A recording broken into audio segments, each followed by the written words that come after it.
Hey Pony, it's me Moonlight Lilamoon. Before I start off, just want to let you know that this lore video is going to be different.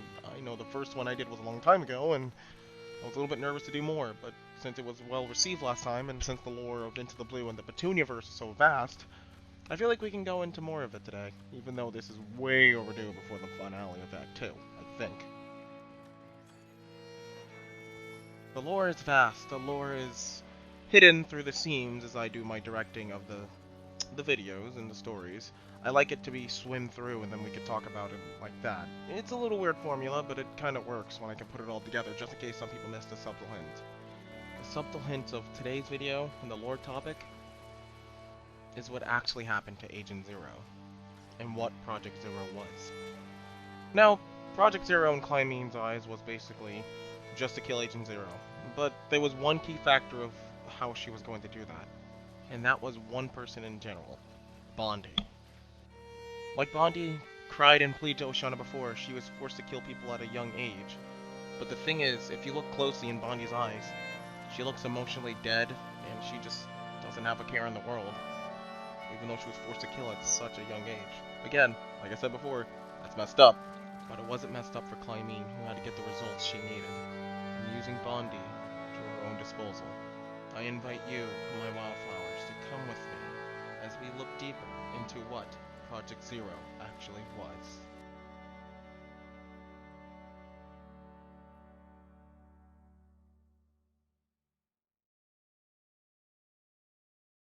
Before Project Zero, everything was peachy between two lovers. Clymene was the scientist and engineer for Pacifica, as well as Pacifica was Agent Zero, the most beloved agent on the Squidbeak Splatoon.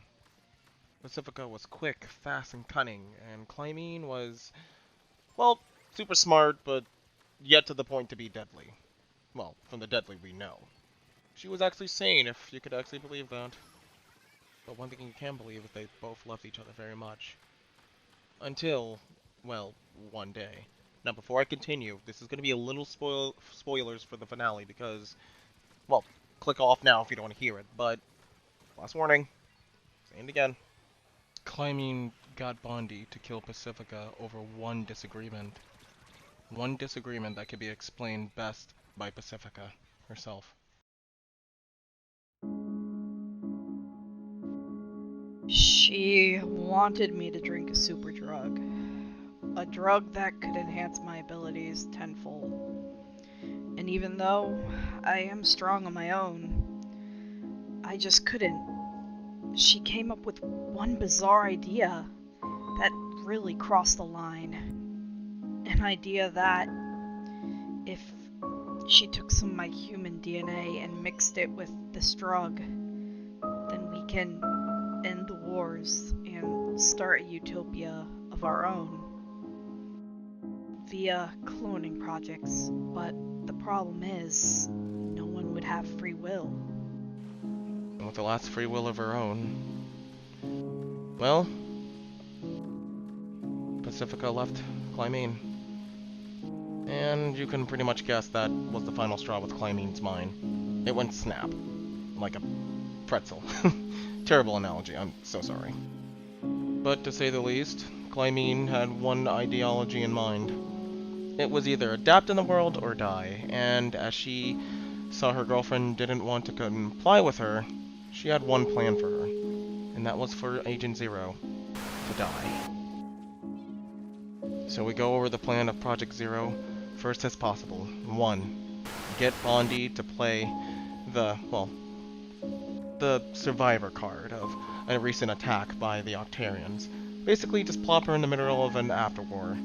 2. Get her to fake, and I mean literally fake, an unconscious attack, where she literally just falls unconscious for no stupid reasons. And the third one, make sure Pacifica takes Bondi home and treats her like, well, a lost child. To which, in the end goal, she did. And 4, kill Pacifica.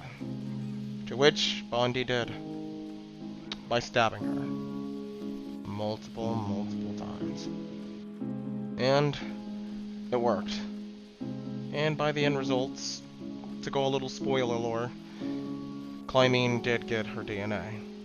But you guys will soon learn about that at the finale, and, well, there's so much more lore that we're going to continue on to about what she did with the DNA, because it does connect to one person, and that's pretty much High C, but then again, it does connect to some Petunia lore as well.